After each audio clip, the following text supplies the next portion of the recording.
You know, can you think about anybody that's had a bigger fall than Tiger Woods? I'm talking about just a few years ago, Tiger went from being the guy that's about to chase Jack Nicklaus and become the greatest GOAT of all time, maybe even bigger than a Michael Jordan type of a name. Everybody wanted to be in golf. Everybody, minorities, Caucasians, African Americans, those who never golfed became golfers. What happened? Because of one guy.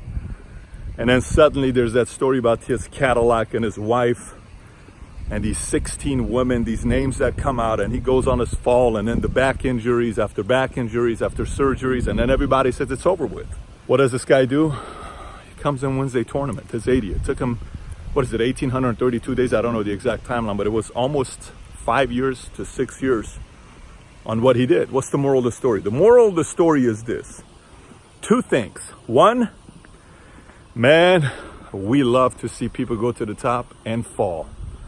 But we even love it more when they make a comeback. Second part of the story is this.